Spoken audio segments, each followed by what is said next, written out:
cliche as as it is, it just kind of shows you what you're supposed to do, and you just kind of let it guide you. When you start forcing things is where you run into problems, and so I'm just kind of open mind. You know, the one benefit of doing everything yourself is because I've recorded in studios, and you're always conscious of not only the time because they're hourly, but if you don't have a good relationship with the people, or they're kind of just the engineer for the session, you don't know them, you're always going to feel inhibited. So and even with bandmates, I mean, you know, there's always a certain dynamic. So what I've found is, as you know, where other people might find recording alone in a basement for a year and a half isolated, which it's also free.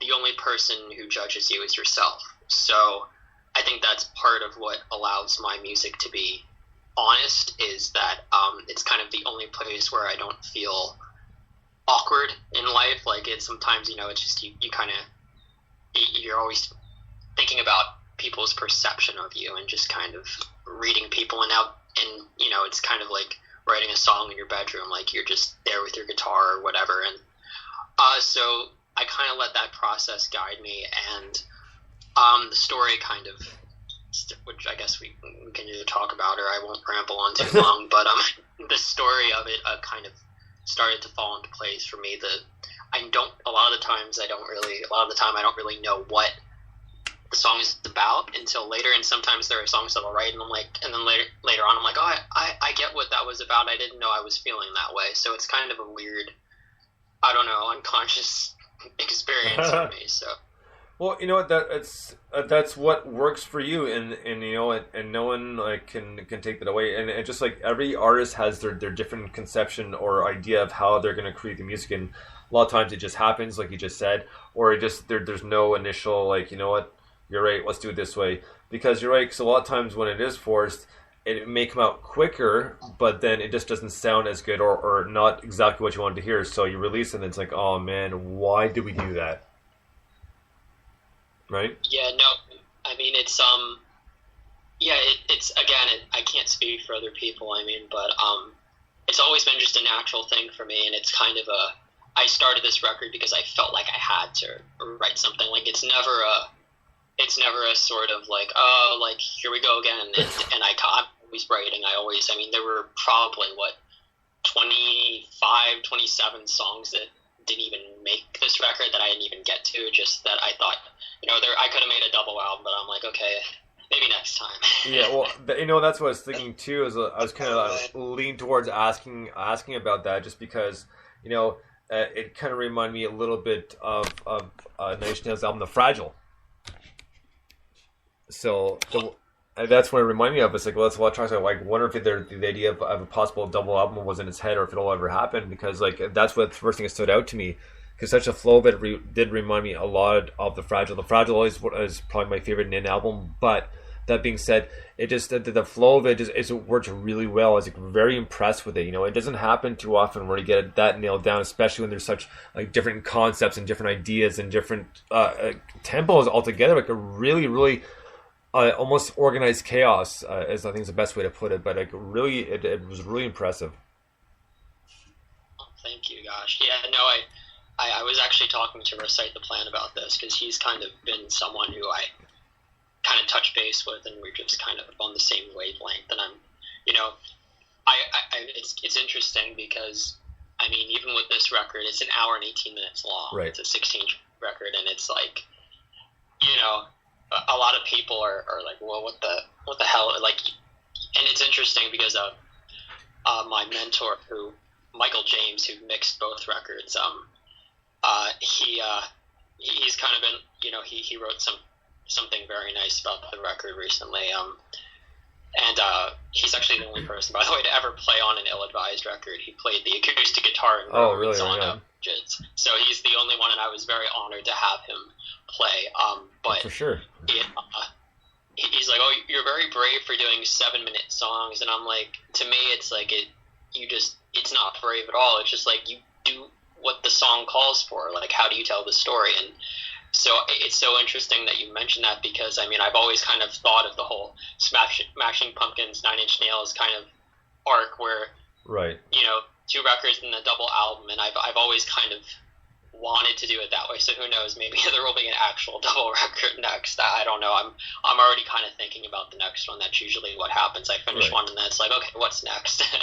Well, it's kind of interesting that you mentioned Melancholy and Infinite Sadness as well, because both albums or both CDs or whatever, what have you, same for Nine Inch Nails, both those start up completely different from the tempo of the songs and the lead in. Because the second one on was because it's left and right CD, right? And on the right CD, I believe it starts out with The Way Out Is Through, which is completely different from the left. And with it's the same thing with the Melancholy and Infinite Sadness. Like one starts off with like Jelly Belly, which is like super heavy, and the start of the other one is a little bit more tame. But both those albums were completely just all over the place as far as not something people were expecting from the Pumpkins at all, because that kind of led into like Ava Adore and like Pisces Iscariot and that sort of thing. So. Yeah, sorry, that's my little sidetrack, but you mentioned it, and I know both albums very, very well, so... But what I'll do is I'll pass over to Mike again, and then we'll get to a song. Oh, cool. Well, I was just going to say, if you've got 25, 27 songs that, you were going to put on the album and haven't yet, then you could have one of the most outstanding B-sides and rarities collections in 10 years' time. Ever known to. You could blow Nirvana out of the water with that kind. If you do that for every record, you'll have hundreds of the things that you could release. 5 every year for the rest of your life and be set. Right? You don't need to write anymore. Just forget it. do 3 or 4 more albums and have all of those left over. And then start doing the remixes. You are set, man. But no, my point is that it's really hard work, and it shows how passionate you are about it. And it's interesting you sort of say, it sounds lonely almost sitting in your basement and doing it on your own. But I really like that kind of feeling of being your own boss, but also being your own worst critic, I suppose. So do you find that the process-wise it's quite hard to find that sort of, bands often talk about seeking perfection, and I might have said to you last time, I've certainly said before, I think that for us it's like when it's recorded and released, we won't change it. Even if we think it should be changed again, we're not going to change it because it's done now. We'll just write something else with that idea that we wanted to change. But do you have a similar thing, or how do the songs kind of evolve? When do you go, this is it, this is the one, I'm going to do it? Oh, that's a good question. Well, part of it, I do my best.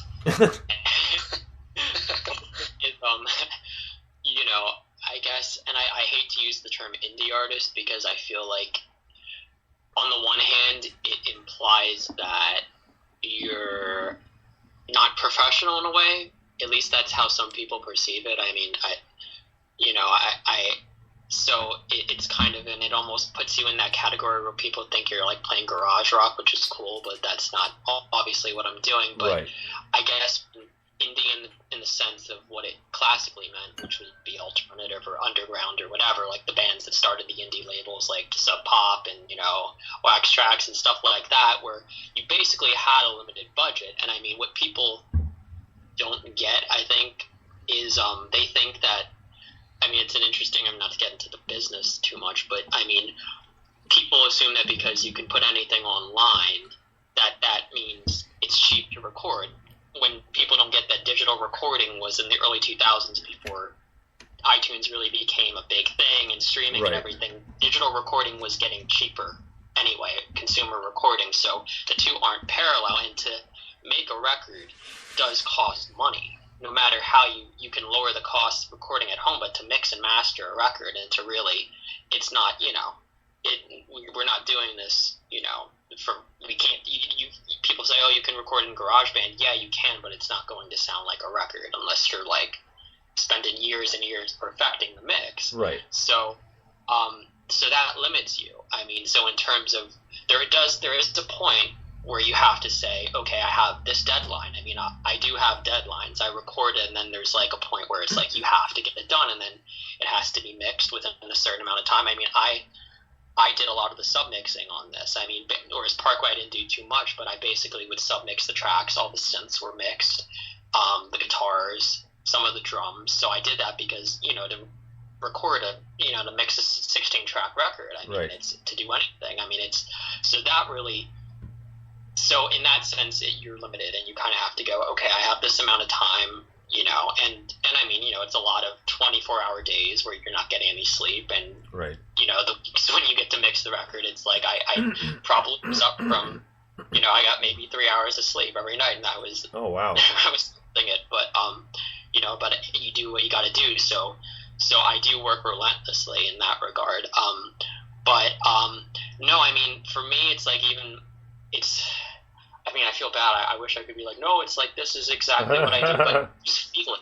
A lot of it, I don't want to have this answer be a cop out, but it's like you kind of like I know I hear it and I'm like it's missing something or that and that's so when you're and I'm also my worst critic, as Mike was saying, like, or is that what that I am? I think I am basically horrible. Everything I do, I'm like, oh, this is probably awful. So like this is the worst thing ever, and it's always been that way. So I'm like, so I work that much harder because I think I'm like the worst musician that ever lived. So therefore, if I have to be just work that much harder than everyone else, and that's kind of the contradiction. So in a way, it's a miserable experience, but it also, I think, leads to better music and better art.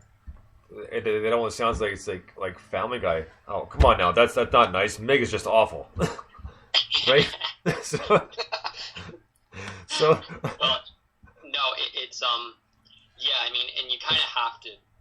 I don't know. You have to be realistic. I mean, because I think what Mike was getting at is like you've heard like Steely Dan records, right, where they probably took like 10 freaking years to do it, or Chinese Democracy. I hate to throw out.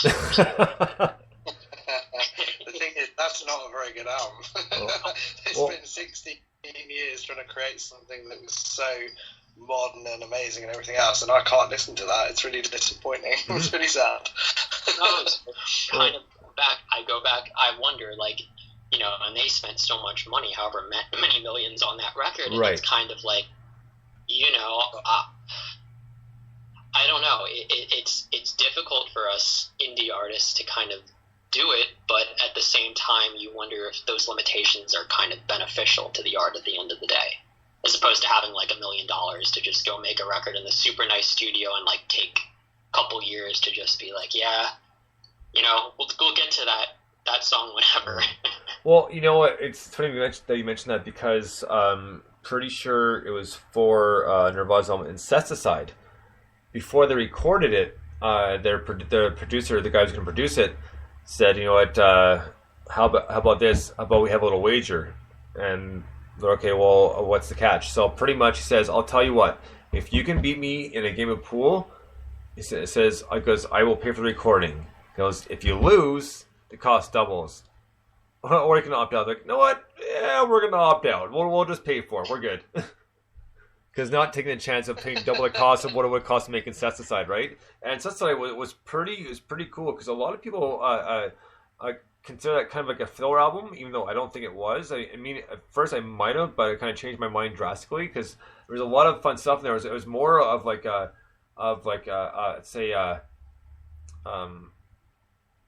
punk pop album sort of. Because if you think of songs like Son of a Gun and Dive, I know some of them were covers, but Dive, Son of a Gun, Aneurysm, although Big Long Now is probably the best song on that album. Just tripped out as hell. I love that song. But it was a little different. Yeah, I mean it's very interesting because you mentioned that record and that whole era. I mean, what I tried to do with this record too. I mean, even people who pre-ordered, there's a mystery item, and that's kind of something that they'll be getting. I trying to find ways to kind of bring back the physical element of it, because you look at a record like Incesticide, where today would would it be a throwaway, or would it be you just think of what those kids were able to accomplish, and what the whole approach was very different than records nowadays, where you kind of you put out a record and then it's like, okay, it's done, like. You hope people will take the time. So I always try to walk a line between the songs have to stand on their own, so there can't be any filler. It has to be like, the solid, because, some people, might just not listen to the whole thing and not. So I don't know if that's a good thing or a bad thing. I mean, for music in general, because sometimes those album cuts that take 5 or 6 or 7 listens are